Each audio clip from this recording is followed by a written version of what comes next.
Patricia Calado can now join this important stage of the conversation, because Europe has necessarily a role to play. Patricia, what is your opinion about this? Thank you, Paulo. So my perspective is a bit different because I work on the research side. And on this front, there has been a lot of work done, coordinated by the DG Research and Innovation, always in collaboration with DG Sante. And I would like to follow Ioana here that it's not a light machine. So in order to take decisions, we need the views of all member states and other stakeholders. So it's a heavy process. I would like to summarize briefly what we have been doing from the research part in close collaboration with health, because the reply, the solutions to this pandemic will surely come from science. We need the vaccines, the therapies, to optimize the tests, to work on better epidemiology studies, whatever, it has to come from the science part. So after many meetings that started occurring, I don't know, still in February with all member states, I think, we have 3 different lines of action that we have been working on. First, very soon, still late January, very early February, the European Commission opened calls for new projects for responding to COVID-19 pandemic. These were different calls, either from more basic science, applied science, innovators, companies. Several hundred millions were invested on projects that are now already ongoing. Then more recently, following a meeting from research ministers on 7th of April, the European Commission proposed an action plan, Era versus Coronavirus Plan, with 10 actions that are short-term actions that will help facing the most pressing issues. So we have 10 priority actions that include focusing on coordination of funding, extending large EU clinical trials. This is very important because we are working in Europe in tests, vaccines and treatments, and we need to set up the clinical trial landscape so that we can, in a fast way, put tests ongoing without having to wait several weeks or months. I would like to highlight 2 actions of this action plan. One, the COVID-19 data platform that was launched last week. So European Commission in coordination with the European Bioinformatics Institute from EMBL and other partners like AICIB in order to share data sets.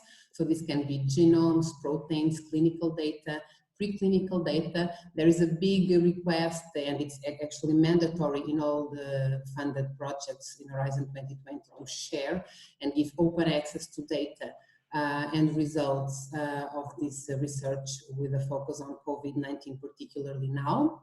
And also in the last weekend from 24th to 26th April, we had a pan-European hackathon which mobilized thousands of innovators and the civil society from all over the world in order to create new solutions to respond to the COVID-19 pandemic, not only in the area of health, but only relating to business, social impacts, 5 different areas.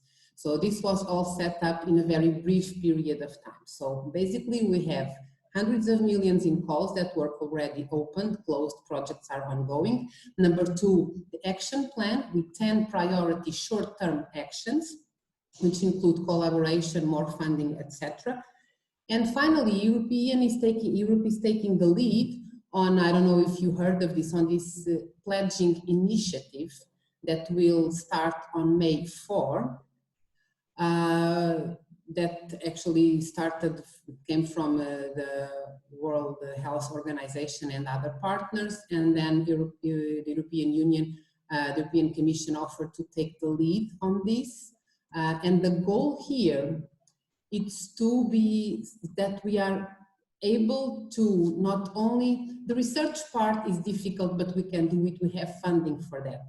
The most difficult thing here is once we produce vaccines, treatments and tests, to be sure that everybody in the world has access to these technologies, because this is almost every country in the world is affected by COVID-19, so all solutions must be available globally for an affordable price. And this is the big challenge, I would say, as a society we have now. So this pledging initiative wants to gather 7.5 billion euros to invest in vaccines, therapies, and tests.